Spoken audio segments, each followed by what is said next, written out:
자기주도 학습 능력이 연관이 깊다는 게 도대체 무슨 의미일까요? 자기 효능감이라는 요소가 있습니다. 이 말만 안 하셔도 우리 아이들이 자기 효능감이 보존이 됩니다. 제가 그 말을 해드리겠습니다.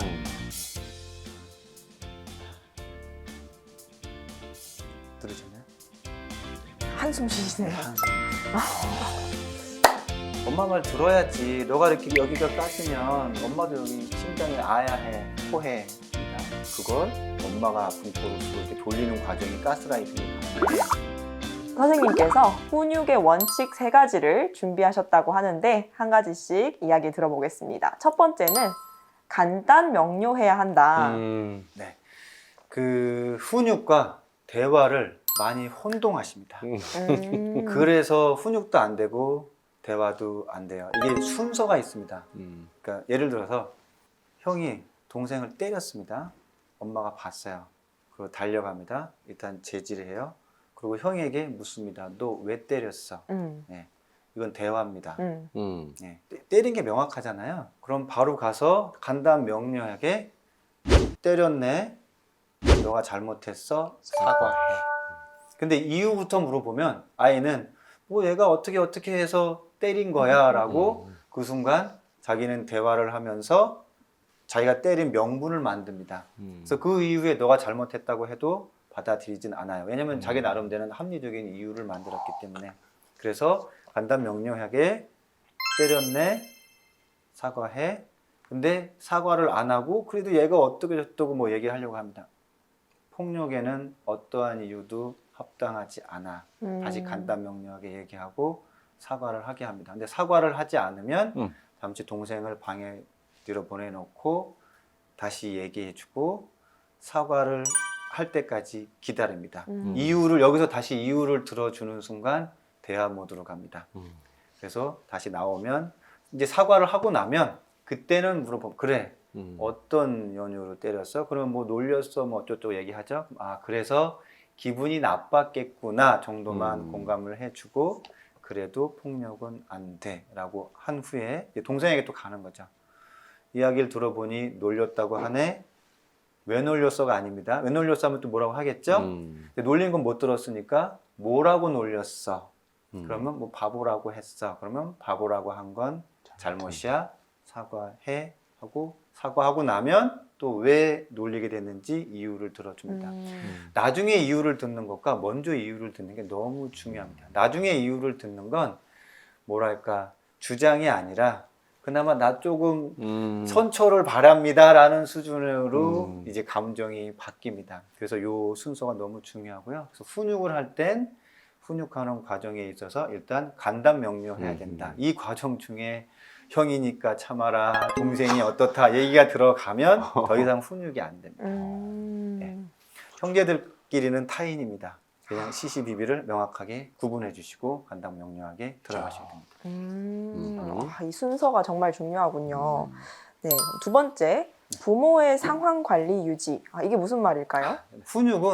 훈육의 기본적인 요소 중에 이렇게 중점적인 건 뭐냐면 도덕 발달 이론에서 아이들이 본인이 무엇을 잘했는지 아니면 어떤 것이 도덕적이 옳은지 그른지를 인지하는 게 우선입니다. 인지한 후에 교정이 들어가거나 생활 습관이 들어가요. 그래서 각인하는 그 인지가 들어가야 되는데 상황 관리를 유지하지 못하면 부모가 인지시키기 전에 아이가 자꾸 뭔가를 얘기하고 변명하려고 그런 순간들을 만들어내죠. 그럼 주도권이 아이에게 넘어간 겁니다. 그런 면에서 상황 관리를 유지하는 건데 장소가 너무 중요합니다.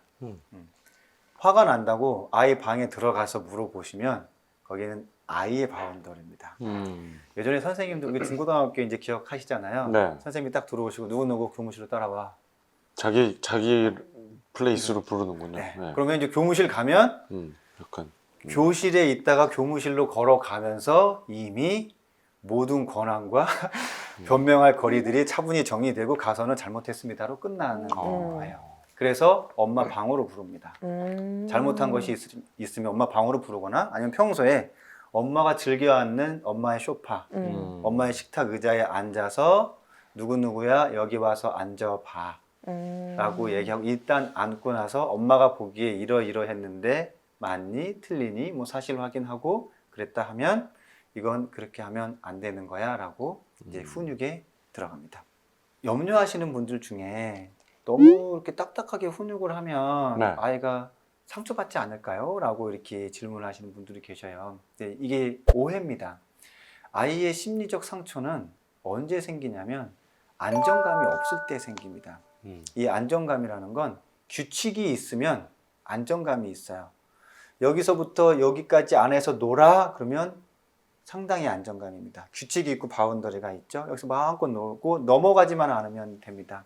이런 것처럼 훈육이라는 건 이러한 안전장치를 아이한테 알려주는 거야. 이건 잘못이야? 아니야? 그럼 아이가 그때부터 안정감을 갖고 그 바운더리 안에서 마음껏 무언가 할 수 있어요. 오히려 그런 규칙을 모르는 아이들이 불안합니다. 그리고 심리적으로 뭔가 예민해지고 상처를 받는 데에서 더 크게 확대를 하게 돼요. 그래서 훈육에 있어서는 상황 관리를 해주시고 확실하게 인지할 수 있게 해가지고 그걸 부모님이 컨트롤해 나가실 수 있어야 됩니다. 네, 세 번째, 감정에 호소하는 것은 금물이다.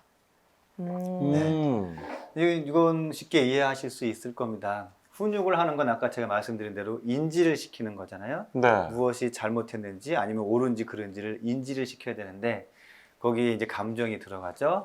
이거 뭔지 알 것 같은데 내가 네. 누구 믿고 이 고생을 하는데 맞습니다. 넌 딱 도대체 그, 예. 내가 누구 때문에 내가 예. 이 양말 펑크난 거 봐라. 그런 거 아니에요? 네. 이제 거의 효과가 없습니다. 훈육에 있어서는 효과가 없고 나중에 어떻게 되냐면 감정적으로 애원을 하게 됩니다. 제발 그렇게 하지 말랬잖아. 하지 말아줘 라고 부탁하고 애원해주면 이제 더 이상 훈육의 단계가 아닌 거죠. 네. 이제 훈육은 게임 끝났다고 보시면 됩니다. 그럼 그런 얘기 빼고 그냥 냉철하게. 네, 냉철하게. 감정을 최대한 배제한 채로 음. 이제 간단 명료하게 툭툭툭 치고 아이가 인정하면 또 그걸로 다 끝내고 일어나는 겁니다. 그 말 나온 김에 좀 그 금해야 될 그 여러 유행 그 어들 있잖아요. 내가 누구 때문에 이 고생을 하는 데를 비롯해서 뭐 누구를 닮아서 그러니 너 도대체 누굴 닮아서 그래서, 이러니. 예, 그것도 이제 감정이 그렇죠. 섞여 들어간 거죠. 그리고 이제 아까 이제 형하고 동생의 아우의 끈끈한 정 같은 걸 얘기하는 것도 마찬가지 감정이 섞인 겁니다. 예. 어머나. 네 형인데 네가 그렇게 하면 돼? 네 어. 동생인데 이게 뭔가 연줄을 논리에 상관없이 잘못했어도 참아주라는 그런 감정적 그것도 호소하는 그러네. 것도 같이 연관이 그런 것도 앞으로 있죠. 이 세상에 니네 둘만 너희 둘이 서로 네. 끝까지 갈 건데 이게 이러면 어떡하냐 네. 이런 얘기. 네. 이거 근데 사실- 얼핏 생각하면 되게 좋은 얘기인데. 심리학적으로는요 네. 형제지간만큼 원수가 없습니다. 내가 독차지할 수 있는 사랑을 나눠 가진 나눠 빼앗아간 대상이기 때문에 그래서 형을 돌보라는 말은 거의 먹히지가 않습니다. 그건 어느 정도 같이 살아가고 삶을 겪고 나서 사실 많은 형제가 나도 성장하고 나서 결국에는 갈라지는 경우가 상당히 많잖아요. 이게 결국 타인과 친해지는 과정하고 너무 똑같습니다. 그래야 결국 형제 간의 우애도 친구 간의 우애처럼 형성이 되는 거지. 형제라는 이유로 자매라는 이유로 이렇게 형성되는 건 일종의 감정 폭력이 될 수 있습니다. 야, 오늘 좀 너무 새로운 걸 많이 배웁니다. 네, 정말 이제 구독자분들이 질문을 주셨어요. 네. 아이가 초등학교 3학년인데 친구가 너무 없는 것 같아 걱정입니다. 제가 워킹맘이기도 한데 나이도 좀 많은 편이거든요. 엄마 친구들이 없으니 아이도 친구 사귀는데 힘들어하는 거 아닌가 걱정이 돼요. 제가 더 뭔가를 해야 할 것 같은데 뭘 해야 할지도 모르겠고요. 어떻게 해야 아이가 친구가 많은 밝은 아이로 자랄 수 있을지요? 도와주세요. 강연을 나가면 많이 받는 질문이 두 개가 있습니다. 하나가 바로 이 질문이고요. 친구고 친구 중에서도 이렇게 친구가 별로 없는 것 같다는 걱정. 또 다른 하나는 이제 스마트폰 관련 질문이 많은데요. 그래서 이 질문에 대한 답변은 이렇습니다. 이 질문이 많은 이유도 뭐냐면 원래 대한민국 구성원이 최소한 70%가 내향성입니다. 그래서 친구들이 많은 아이들이 원래 드문 게 그냥 일반 보편입니다. 그래서 이 질문이 많다. 네, 그래서 이 질문이 많습니다. 우리 아이가 보니까 한두 명하고만 친한 것 같고 좀 사회성을 좀 사회에 나가서 키우려면 좀 여러 사람 두루 알아야 될 것 같고 이제 엄마도 사실 내향적이면서 아빠도 내향적이면서 이제 그게 걱정이 되시죠. 네. 그래서 제가 뭐라고 말씀드리냐면 친구가 없어도 됩니다.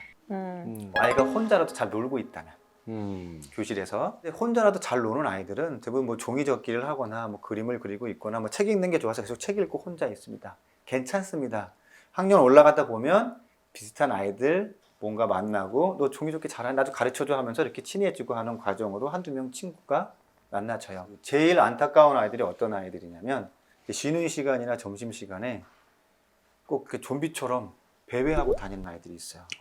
혼자 놀지도 못하고 어디 끼려니 못 끼고 이러다가 그냥 쉬는 시간 가버려요. 이 아이들은 학교 생활이 너무 힘듭니다. 만약에 혹시 지금 이 질문 주신 어머님이 제가 아까 말씀드린 대로 혼자서도 못 놀고 이게 여러 친구들과 어울리는 것도 힘든 아이라면 그 앞에서도 엄마가 책 읽어주는 거 이제 공부 정서에 너무 좋다고 말씀드렸잖아요. 그 사회 관계성에서도 너무 좋습니다.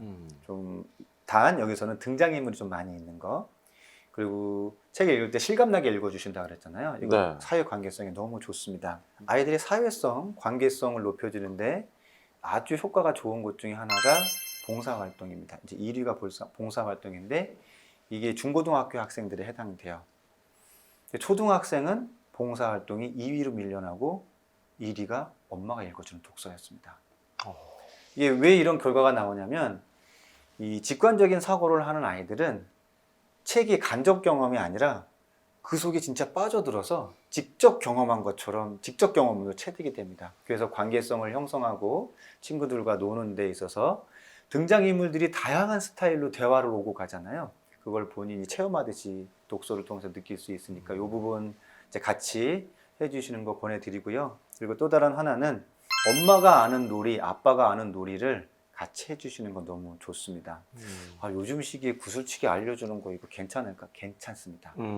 아이들이 놀이 방법을 하나를 알고 있으면 그걸 혼자서 하고 있으면 주변 친구들이 갑자기 몰려들고 그걸 배우려고 하고 이제 노는 과정 중에 친구들과 관계성이 형성이 됩니다. 근데 엄밀히 얘기하면 각자 노는 겁니다. 모여 있어도 사실은 저학년은 각자 놀아요. 단지 같이 있을 뿐. 아마 어머님도 주변에 친구들 많이 사귀시는 성격은 아니실 거예요. 그런 분이 너무 어려운 게 뭐냐면 자꾸 죄책감을 가지시죠. 나 때문에. 내가 다른 엄마랑 좀 친하게 지내고 아이들을 놀러 가게 하면 이렇게 됐을 텐데 그거 어머니 입장에서 너무 힘들고 너무 에너지를 많이 쓰시는 겁니다. 그래서 그걸 그냥 신경 쓰시지 마시고 차라리 앞에 말씀드린 책을 더 읽어주시거나 아이와 우리 아이랑 나랑 어떻게 놀아줄까 그걸 신경 쓰시는 게 훨씬 더 빠른 방법이 될 수 있습니다. 와, 저는 선생님 말씀을 들으면서 한 아이가 떠올랐어요. 네. 제가 2학년 때 맡은 아이였는데 모든 면에서 아주 뛰어나요. 근데 딱 눈에 띄는 게 친구랑 같이 있는 걸 못 봤어요. 늘 쉬는 시간에 혼자 앉아서 뭔가를 하고 있고 너무 조용히 있는 거예요. 그래서 전 사실 걱정이 좀 됐었거든요. 근데 부모님의 태도가 정말 우리 선생님이 말씀하신 그대로였어요. 상담 때 오셨는데 어머니가 우리 아이는 혼자서 있는 거 좋아해요 이러면서 그냥 괜찮습니다 선생님 하면서 되게 긍정적으로 보시는 거예요. 근데 실제로 그 아이가 혼자 있어도 그렇게 외로워하거나 위축되지는 않더라고요. 그래서 잘 두고 봤더니 마지막 학기 말에는 아이가 그 아이랑 엄청 많이 어울리고 이런 걸 못 봤는데 우리 반 아이들이 다 이렇게 훌륭하게 생활 태도가 좋았던 아이를 뽑는 기회가 있었어요. 그 아이가 1등으로 뽑힌 거예요. 네, 그러니까 아이들이 안 보는 것 같지만 다 알고 있고 이 아이가 좋은 아이라는 것도 알고 있고 그렇더라고요. 그런 아이들을 보통 조용한 리더. 네. 나중에는 좀 이제 무리가 생기나요? 그러면 어떻게 되나요? 두 가지 타입이 있어요. 조용한 리더 중에 진짜 몰입에만 집중하는 아이들은 덕후로 갑니다. 그래서 덕후끼리 만나서 엄청난 시너지를 만들어서 완전 엉뚱한 걸 개발해 나가는 쪽이 있고요. 그리고 이제 조용한 리더십으로 혼자 가지만 이 친구는 자신이 몰입하는 것에 몰두하지 않고 사실 귀담아 듣는 귀가 있습니다. 그래서 주변에 경청하고 툭툭 내뱉는 한마디가 누군가를 공감해주고 그러면 이제 자신을 따르는 집단이 집단이 생기는군요. 생기죠. 크게 말을 하지 않아도 그 아이의 말 한마디가 영향력을 미칩니다. 와, 멋있네요. 그래서 진짜 리더인 아이들은 말 수가 많지 않습니다. 사실. 조용한 리더 멋있다. 네. 네, 다음 질문이 하나 있습니다. 선생님, 수학 선행 때문에 고민이에요. 아이가 이제 초 4학년 올라가더니 갑자기 자기도 다른 애들처럼 먼저 배우고 싶다고 하네요. 저는 선행은 6학년 때부터 하려고 안 시키고 있었거든요. 아이를 위한 선택이었는데 아이들이 다 아는 건데 혼자 모르니까 좀 힘들어하는 것 같아서 네, 저도 속이 상합니다. 초등 때 수학 선행은 언제부터 시키는 게 맞는 걸까요? 교육법에 선행학습 금지법이라는 게 있습니다. 그 한 학기 이상의 분량을 가르치거나 시험을 보면 선행학습 금지법에 걸리기 때문에 공교육에서는 할 수가 없어요. 이건 이제 공교육의 스타일이고, 일반 사교육에서는 그런 것과 아무 상관이 없습니다. 예를 들어서 초등학교 1학년 학생이 하루에 뭐 한 장 정도 수학 문제집을 풀면 2개월이면 한 학기 수학이 끝납니다. 다른 걸 사서 또 풀어도 4개월이면 한 학기 수학이 끝납니다. 이게 무슨 말이냐? 선행학습은 언제 해야지가 아니라 지금 대한민국 공교육 시스템에서 그냥 매일매일 꾸준히 공부만 하면 선행을 안 할 수가 없습니다. 이미 문제집 2권을 다 풀었는데 그걸 또 풀릴 수는 없잖아요. 다음 문제집 사서 풀리면 다음 학기께 나가는 겁니다. 네. 근데 우리 아이가 계속 아직 선행을 안 했어요는 매일 3장씩도 문제집을 안 풀었다는 겁니다. 아니면 뭐 주구장창 복습을 좀 많이 했을 수는 있는데 저는 어떻게 말씀드리냐면 언제부터 선행을 할까 그 기준은 없습니다. 그냥 우리 아이의 지금 인지 발달, 학습 발달 수준을 딱 보고 현재 학년보다도 문제집도 못 풀면 당연히 그 아래 걸 풀어야 되고 현재 학년 건 따라가면 현재 학년 걸 따라가는데 매일 꾸준히 지속해서 지금 단계보다 반발자국 앞선 것만 계속 제시를 해주세요 라고 하면 초등학교 6학년 졸업할 때쯤 되면 이미 거의 중학교 이제 최소한 영어 수학만 놓고 봤을 때는 그냥 끝나 있는 것이 당연한 수순입니다. 처음부터 굉장히 매일매일 근면성 있게 꾸준히 하는 것을 강조를 해주셨어요. 그렇군요. 오늘 정말 너무 귀중한 말씀 많이 들었고요. 사실 마지막 멘트 좀 준비를 했거든요. 네네. 좀 너무 중요하다고 생각을 해서 제가 가장 염려되는 아이는 이런 종류의 아이입니다. 그 부족함이 없이 자란 아이. 이 부족함이 없이 자라났다는 게 꼭 부유해서 그런 게 아니라 자신의 욕구가 순간적으로 계속 채워지는 아이가 부족함이 없는 아이입니다. 그럼 이 아이를 프랑스 교육에서 뭐라고 부르냐면 폭군 아이라고 부릅니다. 그런 아이랑은 더 이상 대화가 되지 않습니다. 그리고 뭐 공부를 해나가거나 할 때도 자기 의지력을 조절할 수가 없습니다. 그래서 어느 정도의 약간의 결핍이 있는 것이 오히려 우리 아이가 결핍을 마주하고 어려운 순간에 자기 주도적으로 해나갈 수 있는 능력을 키울 수 있다는 점 꼭 마지막으로 덧붙이고 싶었습니다. 아이, 좋은 말씀입니다. 네, 저는 오늘부터 이제 집에 들어가면 아이와의 대화 자세부터 내용이 확 바뀔 수 있을 것 같은 자신감이 듭니다. 네. 오늘 이 영상을 통해서 우리 부모님들께서 아이들과의 대화에 물꼬를 트실 수 있는 계기가 됐으면 좋겠습니다. 김선호 선생님 너무 아이, 감사합니다. 네, 감사합니다. 감사합니다.